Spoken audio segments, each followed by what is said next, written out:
कथा का, यात्रा का, उत्सव का, जप का, नियम का, परिक्रमा का, इनका क्या होता है? विश्राम। कभी भी भगवत संबंधी वस्तुओं में समाप्त शब्द का प्रयोग नहीं करना है। शब्दों से भी बहुत कुछ बदल जाते हैं अर्थ।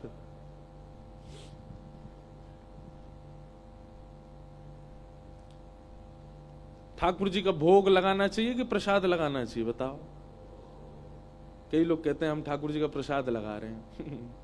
गलत शब्द है। ठाकुर जी के भोग के बाद वो प्रसाद है। ठाकुर जी का, और लगा रहे हैं ये शब्द भी नहीं होना चाहिए। भोग सिद्ध कर रहे हैं ठाकुर जी का। बहुत शब्द हैं, वो जब आप सुनते रहेंगे कथाएं तो सीख जाएंगे क्या शब्द कब प्रयोग करना है। ठाकुर जी को मुरली लगा दो, नहीं, ठाकुर जी को वंशी धरा दो, धारण करा दो, ये शब्द होते हैं। ठाकुर जी को उठा दो शब्द नहीं, ठाकुर जी को उत्थापन कर दो, ठाकुर जी को विराजमान कर दो, ये शब्द होते हैं कुछ। ऐसे ही विश्राम शब्द प्रयोग करना है। कोई भी भगवत संबंधी वस्तु, कोई भी संबंध, भगवत संबंधी भाव, उसमें विश्राम। हमारे परम पूजनीय श्री रविंद्रानंद जी महाराज, भगवत धाम वाले महाराज जी, आप दोनों महापुरुषों का बहुत स्नेह है दास के प्रति। महाराज जी के प्रति भले ही हमारा बड़ा सुहृद और मैत्री भाव है, पर फिर भी वे पूजनीय हैं, वंदनीय हैं और पूर्ण रूपेण वंदनीय हैं। महाराज जी जब कहेंगे हम सिर के बल आएंगे, जहां कहेंगे वहां आएंगे। लेकिन आप लोगों को सौगंध है कि जबरदस्ती आपको बुलाना हो तो महाराज जी को मत पकड़ना कि आपके कहने से आ जाएंगे, आप बुला दो। नहीं, महाराज जी अपने लिए बुलाएंगे तो हम आएंगे। उनके लिए ये प्रेम है, क्योंकि भैया देखो हमारी भी व्यस्तता सब जगह, लेकिन महाराज जी कहते हैं तो हम कैसे भी करके पहुंचते हैं। आज भी हमें कहीं पहुंचना है, उनसे भी हमारा बहुत प्रेम है, इसलिए हम कैसे भी करके पहुंचेंगे। जिनके प्रति बहुत स्नेह, और हमारा प्रेम केवल भगवत संबंधियों से है। जो हरिनाम से प्रेम करते हैं, जो ठाकुर जी से प्रेम करते हैं, जो कथा से प्रेम करते हैं, जो संतों से प्रेम करते हैं, उनसे हम प्रेम करते हैं। उनसे ही आपको भी प्रेम करना चाहिए। संसार की कितनी भी भौतिक वस्तु आपके सामने प्रस्तुत करने वाला, संसार के कितने भी यश वैभव से आपको प्रसन्न करने वाला, उससे यदि आपका संबंध है तो श्याम सुंदर आपसे संबंध नहीं बनाएंगे। श्री हरिराम व्यास जी कहते हैं, कनक कूट को टिक लग तजिए, भजिए कुंवर कन्हैया। जिसने मेरू पर्वत के समान धन संपत्ति वैभव ऐश्वर्य का भी त्याग करना नहीं जाना जीवन में, वो ठाकुर जी को नहीं भज पाएगा। इसलिए हमने हरि विमुख का त्याग कर रखा है, और जो हरि सम्मुख हैं उनके लिए सब कुछ त्याग देते हैं। इसलिए महाराज जी जब कहें, जहां कहें वहां पहुंचना हमारी जिम्मेवारी है।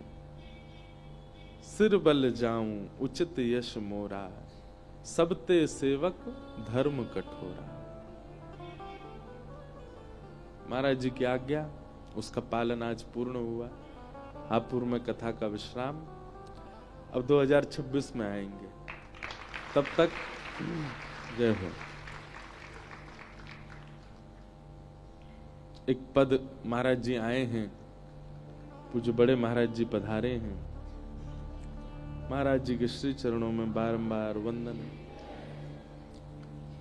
शरण श्री वृंदावन की रही, शरण श्री वृंदावन की रही, शरण श्री वृंदावन की रही, शरण श्री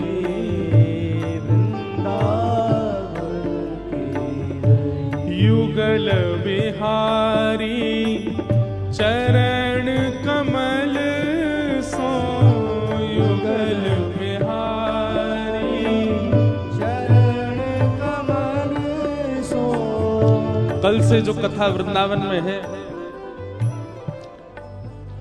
बहुत प्रिय स्थान है मेरा।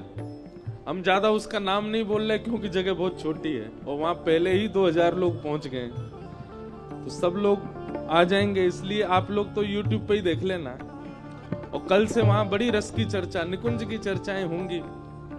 वृंदावन में ही होती हैं चर्चाएं, ऐसी सब जगह नहीं हो पाती, लेकिन बिल्कुल बिहारी जी के बगल में है, कुंज बिहारी लाल जी के बिल्कुल बगल में ही कथा का क्रम है। इसलिए हम तो अभी से ही वृंदावन में प्रणाम निकुंज में ही जा रहे हैं कि बस कल से तो खूब आनंद 7 दिन तक होएगा।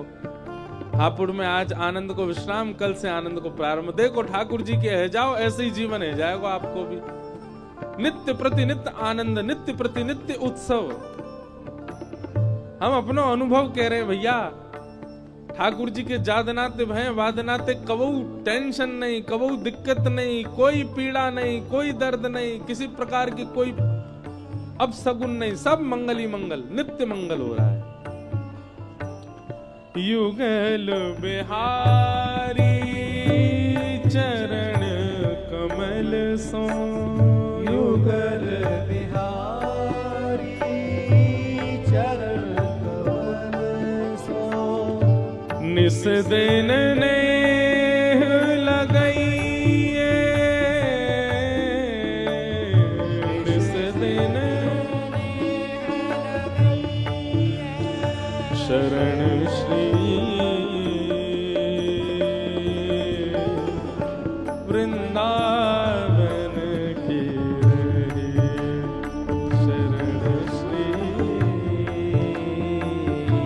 वृंदावन की रही, शरण श्री वृंदावन की रही, शरण श्री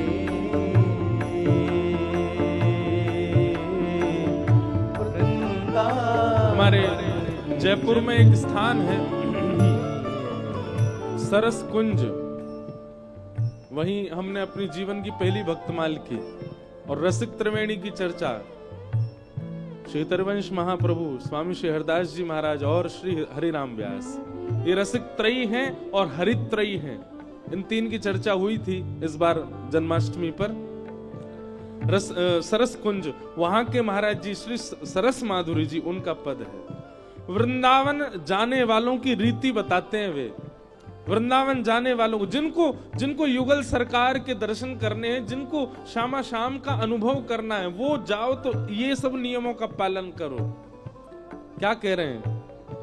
सेवा कुंज समीप बैठ के, सेवा कुंज समीप बैठ के, सेवा कुंज समीप बैठ के, सेवा कुंज समीप बैठ क्या करें? दंपति ध्यान लगाइए, दंपति ध्यान लगाइए, दोनों युगल का ध्यान लगाओ। दंपति ध्यान लगाइए, दंपति ध्यान लगाइए, हे होए भावना सिद्ध सहज ही, होए भावना सिद्ध सहज ही, होए भावना सिद्ध सहज ही, होए भावना सिद्ध सहज ही, निरखी नयन हुल सैये, निरखी नयन हुल सैये। आप सब वृंदावन गए हैं, वृंदावन में सेवा कुंज कितने लोग गए? हाथ ऊपर करो। बाप रे बाप, ये तो भैया बहुत गलत कर रहे हो आप कि वृंदावन जाके सेवा कुंज नहीं जाते हो।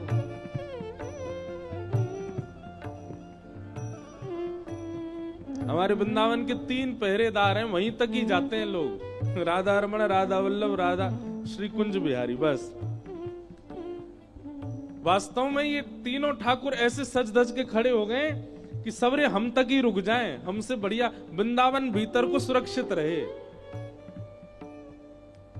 लेकिन यहां कुछ अधिकारी लोग बैठे। हमारा जन्म है सेवा कुंज का, सेवा कुंज में ही पुरानो घर है जहां पहले रहते थे, अब तो रमन रीति में रहते हैं। वहीं जन्म है हमारा, जहां स्वयं श्री ठाकुर जी चापकते हैं, किशोरी जी के श्री चरणों को दबाते हैं, सेवा कुंज। अगली बार जाइए तो निश्चित सेवा कुंज जाइएगा। और यहां पर सरस माधुरी जी कह रहे हैं, सेवा कुंज समीप बैठ के दंपति ध्यान लगाइए, दोनों को ध्यान लगाओ, किशोरी जी और ठाकुर जी को। और फिर क्या होगा, बोलो, होए भावना सिद्ध सहज ही। हापुड़ में बैठ के, दिल्ली में बैठ के, अन्य अन्य स्थानों पर बैठ करके आपका ध्यान नहीं बनेगा, लेकिन सेवा कुंज में बैठ करके आप दोनों का स्मरण करोगे, एक क्षण के लिए ही सही, निश्चित श्यामा श्याम के दर्शन होंगे। अच्छा, हमको एक आचार्य चरण वृंदावन में निवेदन कर रहे कि ठाकुर जी प्रत्यक्ष नहीं भी दिखें, एक मुंदरी दिख जाएगी, कोई को एक अंग वस्त्र ही दिख जाएगा, हस्त कमल के सुंदर मेहंदी दिख जाएगी, सुंदर केश की अलकावली दिख जाएगी। अरे वही तो ही बावड़े है जाओगे, पूरे ठाकुर जी दिख गए तो फिर काई होगा। सरस माधुरी जी कह रहे हैं, होए भावना सिद्ध सहज ही। जो भावना अति दुर्गम है, सेवा कुंज में बैठ करके अति सहज हो जाती है, नेक में ही ठाकुर जी दिख जाते हैं। और फिर क्या होगा, बोल, निरख नयन हुल सही है, नेत्रों को सौभाग्य दिलाइए ठाकुर जी का अनुभव करा करके, और नेत्रों से अविरल अश्रुधार गिरने लग जाए, समझ जाइयो कि दिख गए श्याम सुंदर। शरण श्री वृंदावन के, शरण श्री वृंदावन की। कभी कभी मन में भाव आता है, कथा करते करते हम आपको अपना एक बहुत निज अनुभव बता रहे हैं। ये कथा करते करते लीला तो केवल हमने इतनी पढ़ी है, लेकिन कथा करते करते कई बार ऐसा होता है कि जो लीला पढ़ी नहीं वह भी मुख से निकलने लगती है। ये भावना कैसे बनी? हम अपनी प्रशंसा नहीं कर रहे हैं, आप ताली वाली नहीं बजाओ, हम दूसरी बात बता रहे हैं। ये भावना कैसे बन जाती है? मैं स्वयं विचार करता हूं कि कैसे ये स्मृति में आया, जो कहीं पढ़ा नहीं वह भी भाव निकल आता है। ये सब कृपा सेवा कुंज की है, क्योंकि वहीं जन्मे हैं, वहीं बड़े हुए हैं, वहीं खेले हैं, वहीं आनंद कियो है। और आज इस बात को प्रमाणित कर रहे हैं श्री सरस माधुरी जी की वहां तो सहज भाव प्रकट होते हैं। वृंदावन बहुत गोपनीय है, वृंदावन बहुत बहुत बहुत अंतरंग है, उसको जान पाना, खोज पाना बहुत मुश्किल है। कोई आचार्य मिल जाए तो वृंदावन का दर्शन करा देगा। शरण श्री वृंदावन के, शरण श्री वृंदावन की। किसी ने सरस माधुरी जी से पूछा, यदि सेवा कुंज में बैठ कर के भी दंपति के दर्शन नहीं हुए तो क्या करें हम? तब सरस माधुरी जी कह रहे हैं, शीत प्रसादी ले संतन की, शीत प्रसादी ले संतन की। शीत प्रसादी ले संतन की। शीत प्रसाद पाने के बाद संतों की पत्तल में जो बच जाए, महा सब संत जन, वैष्णव जन, ब्रजवासी जन जब प्रसाद पालें, उसके बाद नेक नेक जो बच जाए वही है शीत प्रसादी। अच्छा एक बात बताऊं, वृंदावन के बानर सबसे बढ़िया शीत प्रसादी लेते हैं। कहीं भंडारो हो, कहीं पे कोई उत्सव हो, कहीं कछु हो, सब लोग पामे और पा करके बाहर जैसी डार जाए वहां में जितनो बचे, ये सब कौन पामे? सब बानर पाले। यही अपने अगले जन्म में कोई विशिष्ट महापुरुष बन करके आते हो, फिर वृंदावन को यश काम है। ये कोई हम कोई अलग बात नहीं कर रहे हैं, लेकिन वृंदावन में जो भी आपको वृंदावन रस का चंपू दिखाई दे रहा है, वृंदावन रस का अत्यंत प्रेमी दिखाई दे रहा है, निश्चित ही वो पूर्व जन्म में वाने शीत प्रसादी खूब पाई होगी। और देखो जाए तो व्यवहार मात्र से सबसे ज्यादा शीत प्रसादी बंदर पाते हैं वृंदावन के। अगर कभी युगल सरकार का भाव नहीं बनता है, कोई भावना चित्त में प्रकट नहीं होती है, तो पाओ संतन की शीत, और मांग के नहीं, वे पधरा दें, वहां में जो मिल जाए वही को तिनका प्रसाद ही पालो, वही से कृपा है लगेगी। शीत प्रसादी ले संतन की, शीत प्रसादी ले संतन की, बाधा भूख मिटाइए, बाधा भूख मिटाई है, बाधा भूख मिटाइए, बाधा भूख मिटाई है, शरण श्री वृंदावन के, शरण श्री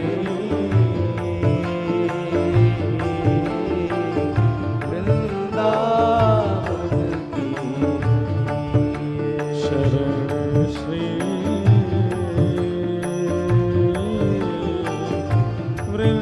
वृंदावन के रहे, शरण श्री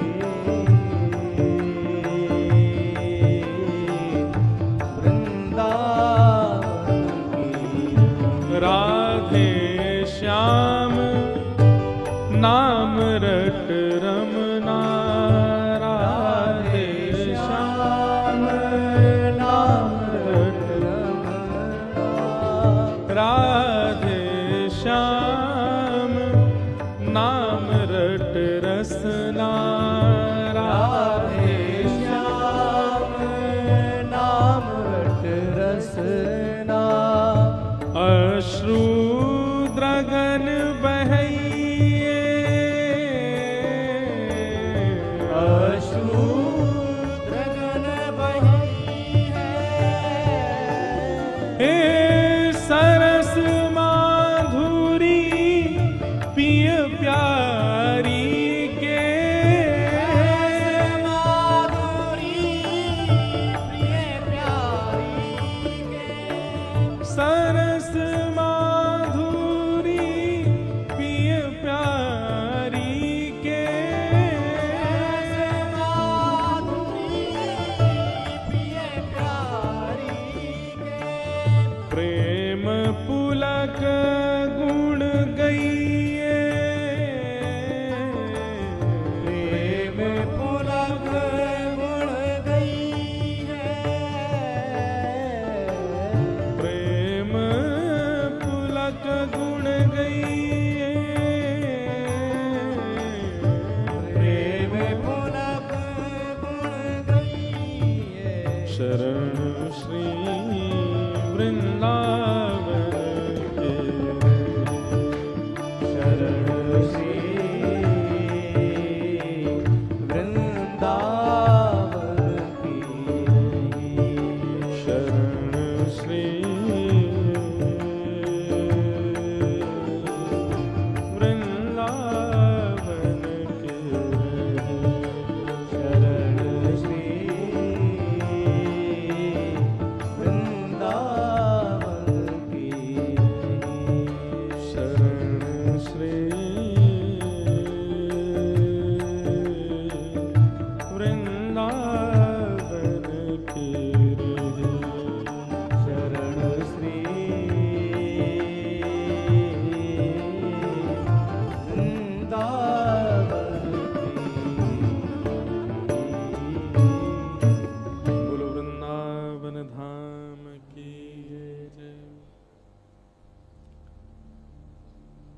पूरे पद में सरस माधुरी जी ने एक बात की विशेष प्रधानता दी। पहले प्रधान बताया सेवा कुंज को, और वहां भी यदि किसी की भावना दृढ़ ना हो रही हो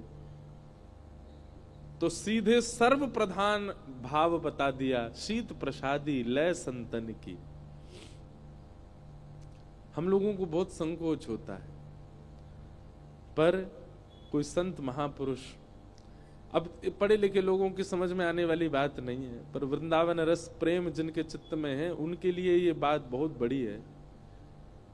रसिक संत वृंद आदि जब प्रसाद पाते हैं, वो चाहे जैसे हों, ब्रज में पा रहे हैं, उनकी जो भी प्रसादी प्राप्त हो जाए उसे धारण करो। और यहां तो सरस माधुरी जी यूं कह रहे हैं कि नैकाद तिनका मत ले, बोले पूरी भूख वही ही मिटाओ, पूरी भूख उसी से ही मिटाओ। शीत प्रसादी लय संतन की बाधा भूख मिटाइए, शरण श्री वृंदावन की रहिए। ठाकुर जी को पानो इतना आसान नहीं है। कथा सुन ली, भजन कीर्तन याद कर लिए, तिलक लगाई लियो, गले में कंठी माला पहन ली है गयो, बस अब मिल ही जाएंगे ठाकुर जी। अरे बहुत प्रयास करने पड़ेंगे भैया, बहुत त्याग करना पड़ेगा, बहुत दीन बनना पड़ेगा, बहुत सरल बनना पड़ेगा, बहुत सहज बनना पड़ेगा, तब जाके ठाकुर जी प्राप्त होंगे। और ठाकुर जी प्राप्त करने की इच्छा है तभी ये सब करना है, नहीं है केवल जीवन जीनो, सुख में आनंद में धरे रहो, सब आनंद से पूरे संसार के भोगन को भोगो, कोई दिक्कत नहीं। पर जाके चित्त में ये भावना है कि नहीं, एक बार श्याम सुंदर किशोरी जी के एक बार साक्षात्कार हो, तो ये सब नियम तो करने पड़ेंगे, ये सब प्रयास तो करने पड़ेंगे। हम सीधी बात कहते हैं भैया, कहीं आपको जॉब चाहिए तो आपको रिज्यूम बड़ो अच्छा दिखाना पड़े अपनो, आपने पहले कहाँ एक्सपीरियंस है, पहले कहाँ आप काम कर चुके हैं, पहले आपकी कितनी पढ़ाई है, कितने आप योग्य हो, ये सब रिज्यूम बना के देना पड़ता, तभी कंपनी आपको हायर करती है। ऐसे ही श्यामा श्याम के काजी भी रिज्यूम बनाना पड़ेगा, कितनी शीत प्रसादी पाई, कितनी वैष्णवन की सेवा करी, कितने ब्रजवासीन सो नेह लगायो, कितनी परिक्रमा करी, कितनो भलो कियो, कितने दीन रहे, कितने मौन रहे, कितने अश्रु बहाए,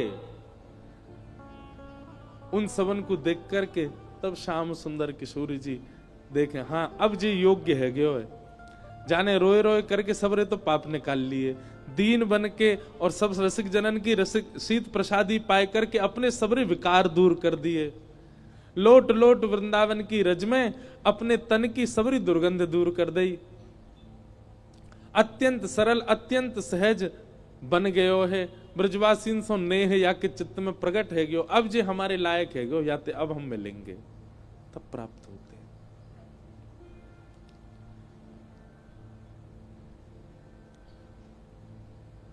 तो ऐसो श्री वृंदावन, उसको हम बारंबार प्रणाम करते हैं। कथा का समय आज 9 बजे से था, हम 10 बजे आए। जो अपने वचन को पक्को वो ब्रजवासी कैसो। ब्रजवासी तो वही जानो जो अपनी कही की कछु और करे, कही ते एक्स्ट्रा करे, या कही करे करे ही ना, वही ब्रजवासी है। तो खूब आनंद रहे आप की कथा में। अभी महाराज जी आ गए तो मोए वृंदावन की हवा सी आ गई, यहाँ ते हमारे वृंदावन चलोगो न एक देर को, लेकिन खूब आनंद आए। 2 दिना सर्प भगवान भी निकल आए कथा में। सच्चाई बताऊं आपको, वो जो भैया सांप पकड़ के ले जाते थे ना, वो एक भी बार सांप नहीं लेके गए यहाँ से। वो ऐसे ही पूरी जनता खड़ी हो जाती तो एक कपड़ा लाओ लाओ लाओ पकड़ो, ऐसे ही करके ले जाते, सब सोचते गए हो। बाहर जाके कपड़ा करते, बोले महाराज जी कुछ नहीं था वहां पे, बस ऐसे हम तो यूं ही कपड़ा उठा लाते थे, मैया अपने आप बैठ जाती थी सब। मैंने कहा वाह, देखो कथा का अधिकार केवल मानवों को है। कोई जीव जंतु आ जाए, अभी कुकर आ जाए बाहर, सब भगा देंगे उसको।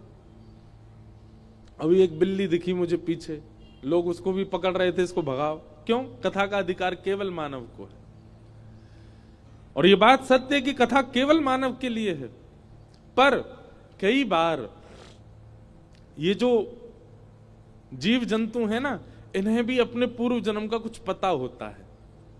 अभी यहां से पहले बिसौली में कथा थी बदायूं, वहां 2 युगल कबूतर आते थे कथा में, और पूरी कथा सुनते थे बैठ करके।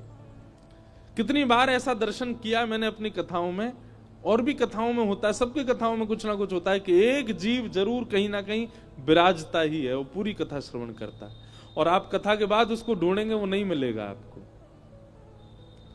कोई उसके ऐसे अपराध बन गए होते हैं किसी जन्म में या किसी काल में, जिसके कारण वो भगवत कृपा से वंचित हो जाता है, तब कथा के माध्यम से ही उसकी सदगति होती है। तो कोई रहे होंगे जीव, वो सांप तो नहीं है, ये तो हमें पता है, वो सांप की मौसी हैं, छोटी सी छपकली जैसी होती हैं, वही आ जाती हैं तो मैया सब खड़ी हो जाती हैं। तो 2 दिन तक केवल कपड़ा ही उठ के जा रहा था, और सब यूं चलो गो अब तो वो गया ही नहीं था, वो अभी भी वहीं बैठो है। हमको क्या 1 घंटा की कथा और है, हम तो कह के निकल जाएंगे। खूब आनंद आए, खूब सुख मिले। अब कथा 1 घंटा की बची है, हम क्रम पूरा कर देते हैं भागवत जी का, और फिर जो विश्राम में चर्चा करनी होगी करेंगे। ठाकुर जी ने महारास किया समस्त गोपियों के साथ। महारास का मतलब रास, अब हमने कल रस रास दोनों सुने, अब महारास 3 हो गए, रस रास महारास। तो रस मतलब भक्त प्रार्थना करे, भक्त प्रयास करे भगवत दर्शन का, वो रस है। ठाकुर जी प्रयास करें भक्त से मिलने का, वो रास है। पर जितने भक्त हैं वो सब एक समूह में इकट्ठे हो जाएं, उतने ही श्री कृष्ण प्रकट हो जाएं, ये महारास है। आप पहले दिन कथा सुनते हैं तो पहले दिन ऐसा आपको अनुभव हो सकता है कि महाराज जी कथा केवल महाराज जी, भगवत धाम वाले महाराज जी ने कथा कराई तो उनके लिए कथा कर रहे हैं। हमारे हापुड़ के कुछ वैष्णवों ने योगदान दिया, शायद महाराज जी उन्हीं के लिए ही कथा कर रहे हैं। पर आप दूसरे दिन, तीसरे दिन, चौथे दिन आएंगे तो आपको ऐसा लगने लगेगा, नहीं महाराज जी तो मुझसे मेरे लिए ही कथा कर रहे हैं, ये तो मेरे ही अवगुण बता रहे हैं, ये मेरे ही सद्गुण बता रहे हैं, ये मुझको ही समझा रहे हैं, ये मेरे ही प्रश्न का उत्तर दे रहे हैं। ये 4 दिन में कथा जो मेरे पर आ जाती है ना, यही महाराज है। इतने सारे लोग कथा में आते हैं, पर धीरे धीरे कथा सुनते सुनते ऐसा लगने लगता है ये कथा मेरे लिए हो रही है, मेरे प्रश्नों का उत्तर मिल रहा है। यही महाराज है। जब ऐसा आपके मन में भाव आ जाए ठाकुर जी हम सबके लिए आए हैं, वो रास है। लेकिन जब लगे नहीं मेरे लिए आए हैं, वही महारास है। समूह में एक श्री कृष्ण वो रास, पर समूह में सबके श्री कृष्ण वो महारास। भगवान ने महारास किया, असंख्य गोपियां हो गईं, उतने ही श्री कृष्ण हो गए। महादेव श्री गोपेश्वर रूप धारण करके वृंदावन में पधारे। क्यों बने गोपी? गोपी का मतलब क्या है? जो अपनी 10 इंद्रियों से केवल कृष्ण को पाना चाहता है, जिसके नेत्र केवल श्री कृष्ण को देखें, जिसके कान केवल श्री कृष्ण को सुने, जिसकी जिह्वा केवल उनके अधरामृत का पान करे, जिसके हाथ केवल उनके कीर्तन में करताल बजावें, जिसके पैर केवल उनकी प्रदक्षिणा और उनके कीर्तन में नृत्य करें, जिसकी सर्वांगीण इंद्रियां केवल कृष्ण को चाहती हैं, उसी को ही गोपी कहते हैं। गोपी का मतलब कोई स्त्री नहीं है, कोई श्रृंगार वाली नहीं है। गोपी का मतलब जो अपनी प्रत्येक इंद्रिय से कृष्ण को पीना चाहती है, उसको गोपी कहते हैं। हमारे नेत्र तो दर्शन करना चाहते हैं, पर कान सुनना नहीं चाहते, तो हम गोपी नहीं है। कान भी सुनते हैं, नेत्र भी देखते हैं, पर जीव को, कई लोगों को मंदिर का प्रसाद बढ़िया नहीं लगता। नाथ द्वार में, श्रीनाथ जी में इतना अद्भुत प्रसाद भोग लगता है ठाकुर जी को, आनंद आ जाए। पर व्यक्ति प्रसाद मान करके पाएगा ना, तो उसमें सुख ही मिलेगा। लेकिन वो व्यंजन समझ के पाएगा, सब्जी है, दाल है, रोटी है, चावल है, उसको कहीं नमक भी कम लगेगा, कहीं उसको नींबू भी ज्यादा लगेगा, कहीं उसको मिर्च भी ज्यादा लग सकती है, क्योंकि उसकी प्रसाद बुद्धि नहीं है। सदैव याद रखिएगा बंधुओं, ठाकुर जी को निवेदित करने के बाद आप अपनी थाली में कुछ भी ऐड ऑन नहीं कर सकते, नमक नींबू मसाले नहीं, जैसो ठाकुर जी ने पायो वैसो ही पा लियो। नमक ज्यादा है तो पा लियो, क्यों? ठाकुर जी ने पायो, ठाकुर जी ने शिकायत करी आपसे, अरे कहा बना लाइए या में मिर्च बहुत पड़ी है। ठाकुर जी तो पागे बेचारे सी करते, आपको पता हो नहीं चलन दई। और जब खुद की खावे की बारी आई तो यहाँ में घी डालो, यहाँ में नींबू डालो, नमक डालो। ये वैष्णव भाव नहीं है। वैष्णव तो वैसा पाता है जैसा ठाकुर जी को। अंगद जी का चरित्र आता है भक्तमाल में, उनको एक दिन विष दे दिया प्रसाद में। उनका नियम था कि वो बिना भोग लगा भोजन नहीं करते थे। कथा बहुत बड़ी है पर मैं छोटी में सुना दूं। तो श्री अंगद जी महाराज को एक दिन षड्यंत्र के द्वारा मारने का प्रयास किया। तो एक राजा ने जिस घर में वो प्रसाद पाते थे उन घर के लोगों को बहुत पैसा दे दिया। बोले आज अंगद जी आए, उनके भोजन में विष मिला देना, अंगद जी को पवाना। अंगद जी का नियम था कि वो रोज भोग लगवाते थे अपने नेत्रों के आगे, और जब प्रसाद हो जाता था तब पाते थे। अंगद जी आए, आकर के थाली अपने सामने लगवाई, और जैसे ही भोग लगा प्रसाद पाने बैठे तो जो जिसने थाली परोसी उसके मन में पता नहीं दया आ गई, जाने बहुत घबराहट हो गई। उसने हाथ पकड़, आप मत पाइए, इसको मत पाइए, ये आपके योग्य नहीं है। अंगद जी बोले क्यों? उसने पूरी बात बताई। बोले राजा ने हमको बहुत धन दिया आपको विष देने के लिए, हमने इसमें विष मिला रखा है, आप मत खाइएगा। अंगद जी के नेत्र सजल हो गए और रोते हुए अंगद जी बोले तुमने विष की थाली ठाकुर जी को धरा दी, तुमने ठाकुर जी को भोग लगा दिया। ये पीड़ा तुमको तब क्यों नहीं हुई जब तुमने ठाकुर जी के सामने ये भोग रखा था? मुझे देते समय पीड़ा क्यों हुई तुमको? तुम ठाकुर जी को जड़ मानते हो, वो चैतन्य नहीं है। मैं चैतन्य हूं, मेरी मृत्यु हो जाएगी, कालकूट विष जाति, मेरे प्राण निकलेंगे। तुमने ठाकुर जी के सन्मुख रखते समय एक बार भी तुम्हारा हाथ नहीं कांपा, एक बार भी तुम्हारे चित्त में घबराहट नहीं हुई कि मैं ठाकुर जी को क्या पवा रही हूं? अब तो देवी इसको मैं ही पाऊंगा क्योंकि ठाकुर जी ने पा लिया है। अब चाहे इसमें विष हो, चाहे इसमें जो हो, अब तो ये प्रसाद है, इसको मैं छोड़ नहीं सकता। और अंगद जी पूरा पा गए। विष पाने से तेज कम होता है, विष पाने से ऊर्जा कम होती है, विष पाने से प्राण निकलते हैं, पर ज्यों-ज्यों अंगद जी ने पाया त्यों-त्यों उनका तेज प्रबल हो गया। क्यों? क्योंकि उन्होंने विष युक्त भोजन नहीं, उसको प्रसाद मान करके पाया, ठाकुर जी का अधरामृत मान करके पाया। कभी भी ठाकुर जी के आगे जो चीज भी निवेदित करते हैं वो वैसी ही आपको पानी है। दाल भी ठंडी है गई तो ठंडी पाओ, गरम नहीं। जैसी ठाकुर जी की वैसी पाओ।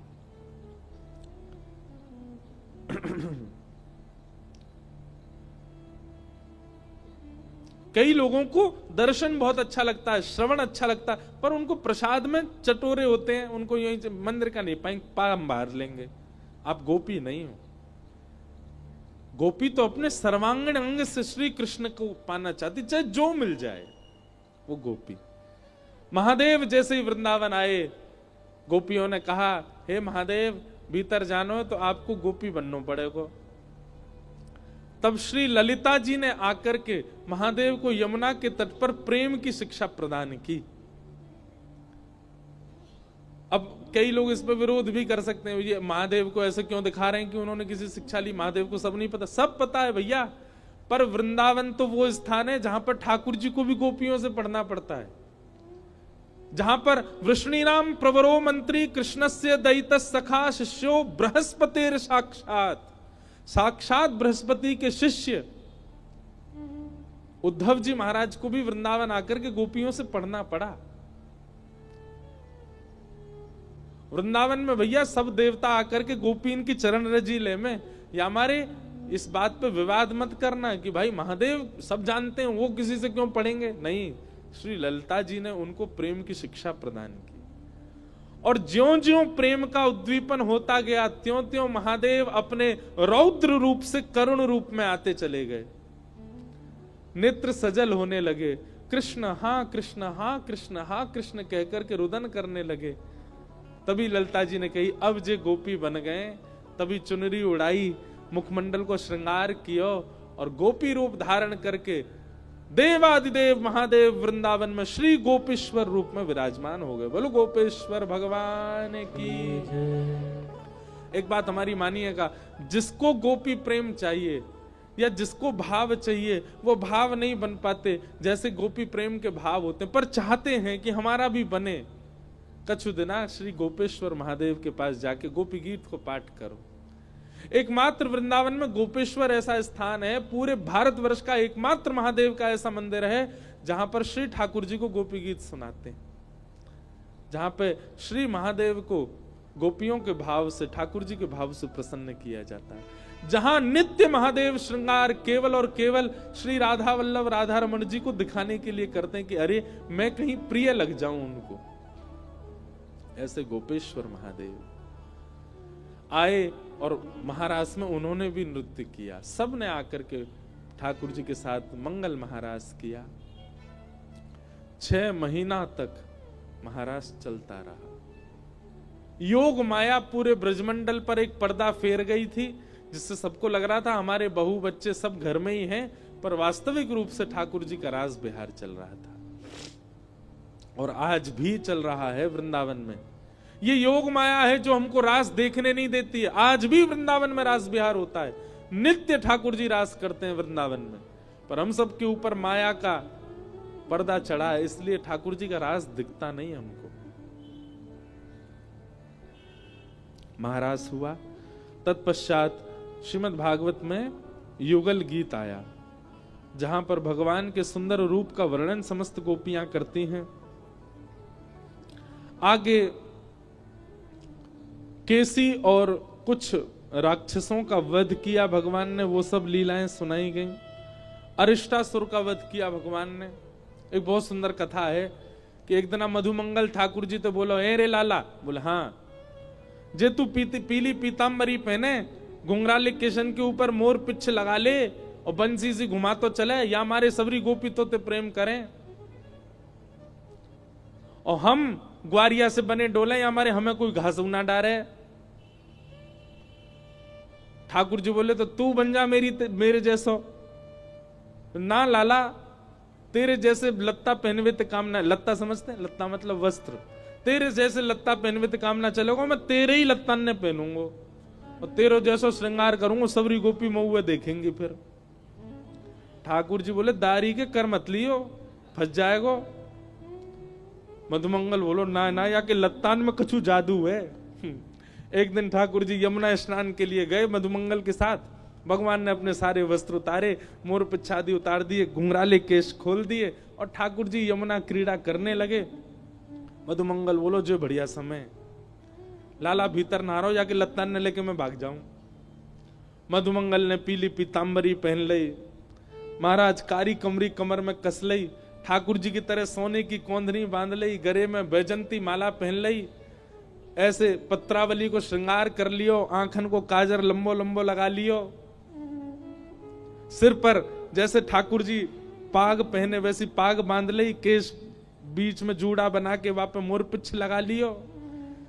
ठाकुर जी कैसे खड़े हो, मैं कैसे, मधुमंगल है सब पता हो, ठाकुर जी पूरे दिन वही के संग रहे, टेढ़ी मेढ़ी सी चाल चले, ठाकुर जी की जैसी बंसी बजावे। ठाकुर जी ने देख तो लियो, मधुमंगल दौड़ो, अब मैं जाऊंगा गोपी ने रिझा के आऊं। इतने में ही कंस को भेजो, अरिष्टासुर राक्षस आ गए हो। अरिष्टासुर ने कंस से पूछी, महाराज आपका जो शत्रु है उसका हुलिया तो बताओ। कंस ने कही पीली पीतांबरी पहने, घुंघराले केशन में मोर पिछ लगाए डोले, और सीधो ना चले, टेढ़ो मेढ़ो से चले, और बंसी जो जरूर होगी, बैजंती माला पहने। मैंने तो सुनी है, मैंने ना देखो, पर मैंने सुनी है ऐसे ही दिखे वो।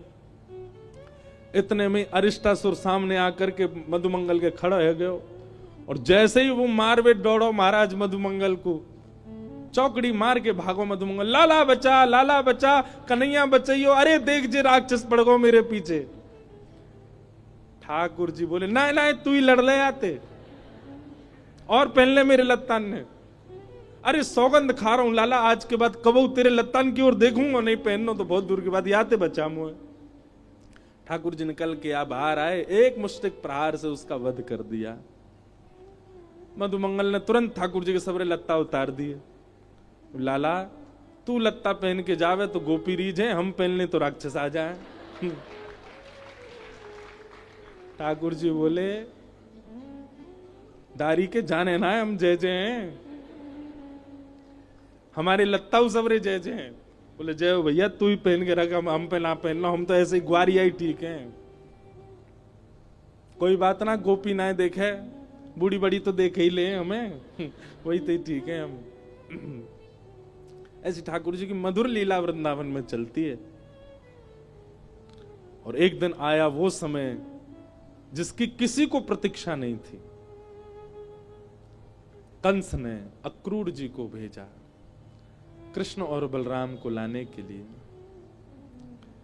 नारद जी महाराज ने आकर के भगवान से कहा कि ठाकुर जी अब आप ब्रज में ही लीला करते रहेंगे कि आगे की द्वारिका लीला, मथुरा लीला, ये सब कैसे होंगी?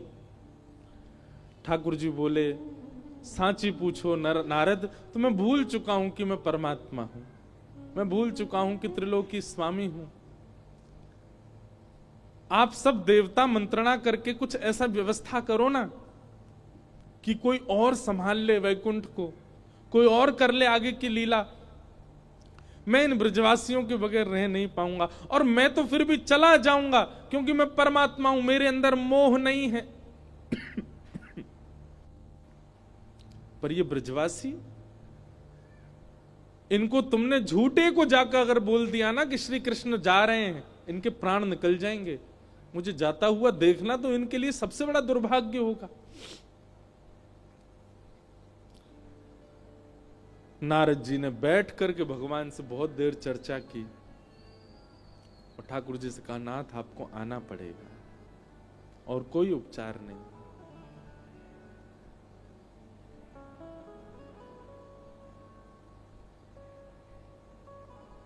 अक्रूर जी महाराज वृंदावन आए और वृंदावन आकर के नंद बाबा यशोदा मैया से कही कंस ने एक धनुर्यज्ञ किया है और उस धनुर्यज्ञ में आपके दोनों पुत्रों को आमंत्रित किया है।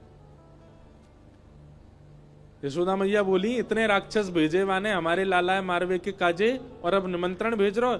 बोले नहीं नहीं, आपको शायद कोई गलत सूचना मिली, वो राक्षस कंस ने नहीं भेजे हैं।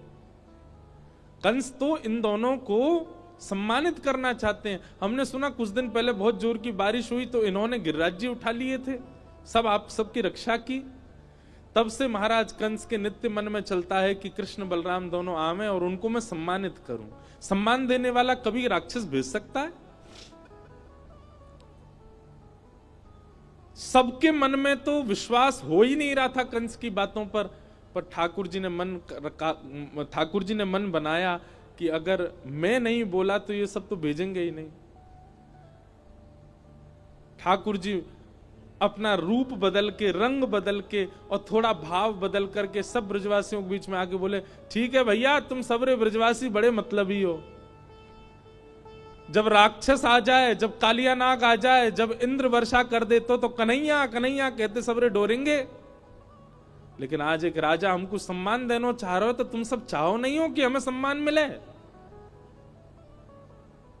इस बात को सुन के सब ब्रजवासी मौन हो गए। ठाकुर जी ने पत्थर रख के ये बात कही।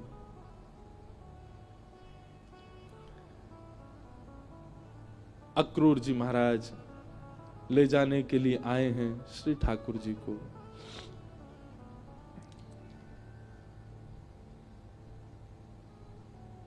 गोपियां, गोप ग्वाल, ब्रज के सब ब्रजवासी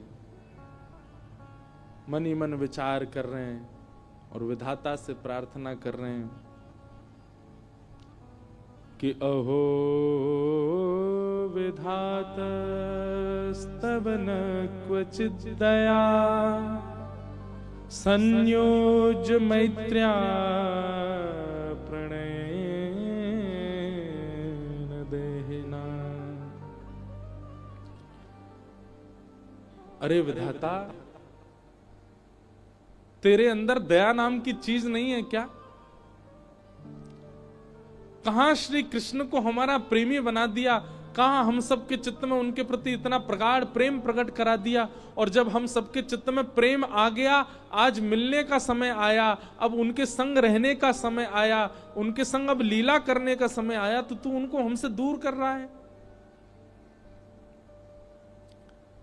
सब ब्रजवासी मौन हो गए, बोल कुछ नहीं रहे, क्योंकि ठाकुर जी ने ऐसी बात कह दी है कि कुछ कुछ कहें तो कहीं ठाकुर जी यूं नहीं समझ लें कि ये सब हमारे शुभ चिंतक नहीं है।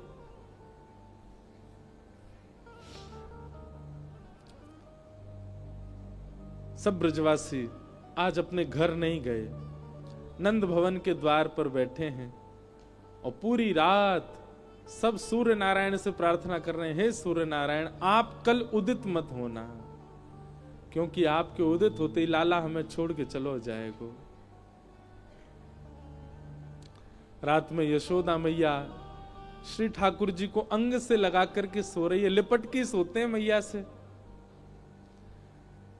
मैया को तो थोड़ी घबराहट हो रही है कि मेरो लाला 2 दिन के काजे मथुरा जा रो है, पर ठाकुर जी के हृदय में तो इतनी वेदना है, इतनी वेदना है। बार बार मैया के वक्ष में अपना मुख रख देते हैं और बार बार मैया के तन की सुगंधी को ठाकुर जी भीतर लेते हैं, रोने लग जाते हैं, नेत्रों से अत्यंत आंसू गिरते हैं कि अब ये सुगंधी मुझे कभी नहीं आएगी, अब मुझको नींद कैसे आवेगी मैया से लिपटे बगैर। मैं कैसे बताऊं मैया को कि मैं छल कर रहा हूं इनके संग, अब मैं चलो जाऊंगा। मैया के एक एक अंग का स्पर्श ठाकुर जी अपनी स्मृति में ले रहे हैं। मैया के हाथ कैसे हैं, मैया को वक्ष कैसे हो, मैया को मुख कैसे हो, मैया को पेट कैसे हो, मैया के चरण कैसे, ताकि जब जब याद आवेगी मथुरा जावे के बाद तब तब अपने हाथन को स्पर्श करके स्मरण कर ले करूंगा।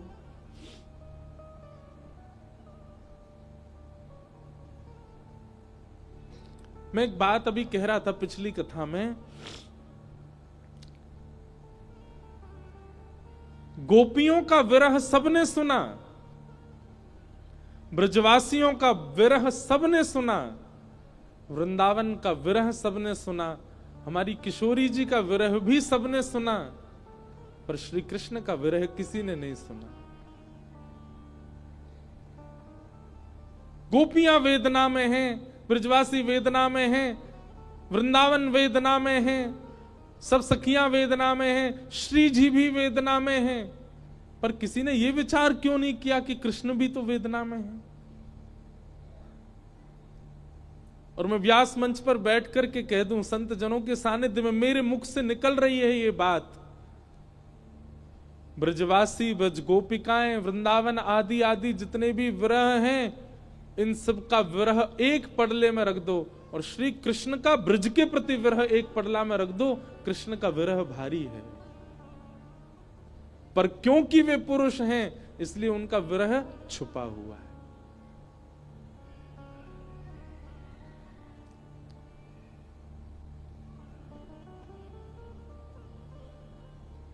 ठाकुर जी कैसे संभाल रहे हैं बंधुओं, देखो पीड़ा चित्त में होना और वही पीड़ा मुख पे आ जाना ये एक सामान्य विरह है, पर पीड़ा चित्त में होना और मुख पे न आने देना ये एक विशेष विरह है जो श्री कृष्ण का है। द्वारिका लीला में श्री ठाकुर जी नित्य एक ही करवट से सोते हैं। एक दिन रुक्मणी जी ने कहा कि नाथ आप करवट क्यों नहीं लेते, मैंने बहुत दिनों से देखा है आप एक ही करवट से सोते हो, आप रात में जिस तरफ मुख करके सोते सुबह भी वहीं पाते हो, कोई पीड़ा है, आप कभी सीधे नहीं होते, कभी उस तरफ मुख नहीं करते, क्यों? ठाकुर जी कहते हैं रुक्मणी उस तरफ वृंदावन है, द्वारिका से 1500 किलोमीटर दूर है वृंदावन आज की डेट में, और जिस द्वारिका में ठाकुर जी रहते थे वो तो समुद्र में थी, और 2000 किलोमीटर मान लो। ठाकुर जी उस दिशा में चलते नहीं है, उस दिशा की ओर खड़े नहीं होते ज्यादा देर तक जिस दिशा में वृंदावन है। कितना विरह, कितनी याद आती है ठाकुर जी को वृंदावन की। द्वारिका में उन सब दिशाओं में पर्दे पड़े हैं जिन दिशा में वृंदावन है। ठाकुर जी नहीं जाते, सह लेते हैं। आज सुबह सुबह ठाकुर जी यशोदा मैया ते पहले उठ गए और उठ के स्वयं ही स्नान कर लिया। क्यों? क्योंकि अब मैया के ज्यादा स्नेह को मैं आस्वादन करूंगा तो मैं जा नहीं पाऊंगा। मैया उठी, आज आश्चर्यचकित है गई, बोले लाला तू नहा लियो? ठाकुर जी बोले हाँ मैया। तेने अपने आप श्रृंगार कियो? अपनो श्रृंगार नहीं किया ठाकुर जी ने, केवल एक तिलक धारण किया है, एक माला पहनी है बस, और आज ज्यादा विशिष्ट श्रृंगार में नहीं है। बोले मैया मैं जल्दी जल्दी मथुरा जाऊंगा तो फिर जल्दी जल्दी आऊंगा ना, या हमारे मोह लगी, तू तो सो रही है तो सोंदा हूं, मैं जल्दी नहा लियो मैया।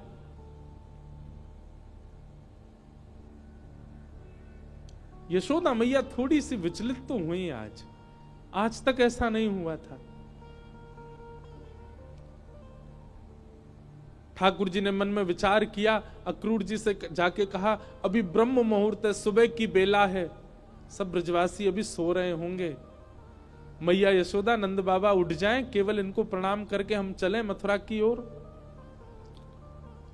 अक्रूर जी महाराज बोले जी भगवान। जैसे ही जाकर के द्वार खोला ठाकुर जी ने, असंख्य गोपियां, असंख्य ग्वाल, सब ब्रजवासी, गैया सब खड़े हैं वहीं पर। और द्वार खुलते ही किसी के मुख से स्वर नहीं निकल रहा, पर नेत्रों से आंसू गिर रहे हैं। ठाकुर जी कह रहे हैं अरे तुम सबरे सोए ना, तुम सब गए ना? अरे भैया इतना उदास काय को है रहे हो, इतना रुदन काय को कर रहे हो? मैं आ जाऊंगा ना, परसों आ जाऊंगा ना, मैं 2 दिना की तो बात है, ऐसे निकल जाएंगे 2 दिना तो।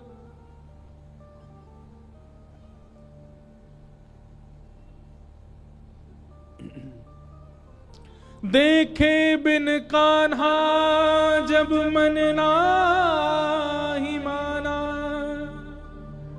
इन आंखों से आज हमने ब्रह्म पहचाना। कृष्ण चरण कमलों में मन को लगाना,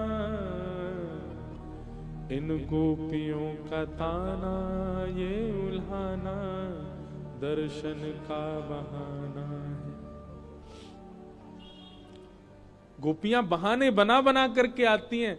घर में मक्खन धरोए फिर भी जबरदस्ती मक्खन लेवे जामे कि या बहाने कन्हैया दिख जाएगा। घर में गैया बंधी है, गोबर धरोए, पर गोबर लेवे के काजे जबरदस्ती नंद भवन में भीतर घुसे कि कन्हैया दिख जाएंगे। इन बहानों से श्री कृष्ण को नित्य देखने वाली गोपियां वो 2 दिन बिना कृष्ण के कैसे रहेंगी? भगवान के सखा मधुमंगल श्री दामा, तन सुखा मन सुखा, धन सुखा, सुबल तोष, सब एक कोने में बैठे। मधुमंगल आके बोले लाला तू जा तो 2 दिना को रहो, लेकिन तने एक बार भी विचार नहीं कियो ये श्री दामा ये सुबह उठते या को नियम है 11 वर्ष थे। भगवान के अधिकतर सखा सब ठाकुर जी से बड़े हैं उम्र में। हमारा नियम है 11 वर्ष थे। हम रोज सवेरे उठ करके आंख बंद करके पहले नंद भवन आमे, सबसे पहले 13 मुखमंडल देखें, वाके बाद जलपान करें लाला। तो देखे बगैर हमारे जल हलकते नीचे ना उतरे। और तू 2 दिना के काजे हमें छोड़ के जा रहा हो, हम कैसे जीवित रहेंगे? ठाकुर जी स्तब्ध हो रहे हैं, मौन हो रहे हैं। कहां समझाएं, अब शब्द नहीं है ठाकुर जी के पास। भगवान किशोरी जी के पास गए, चरणों में प्रणाम किया। राधे राधे, ये स्तुति ठाकुर जी ने ही गाई है, आज भी बरसाने में गाते हैं सब।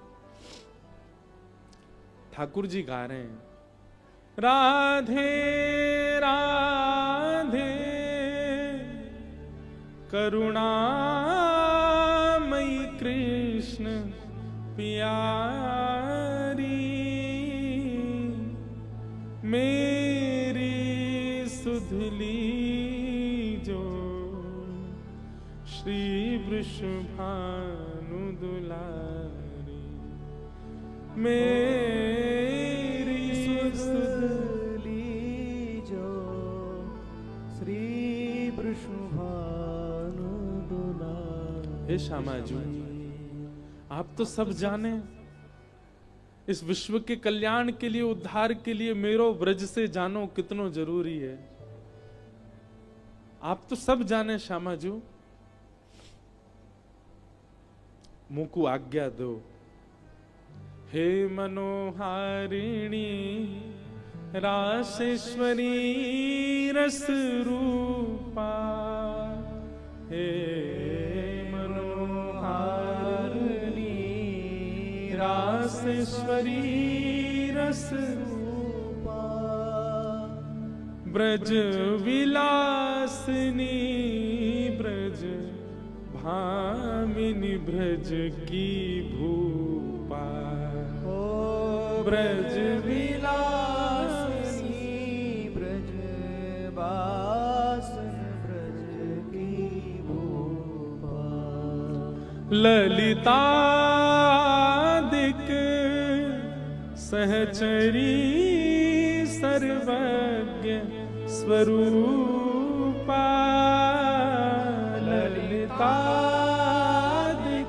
सहचरी सर्वज्ञ स्वरूपा, मेरी सुधली जो श्री वृषभानु दुलारी, ओ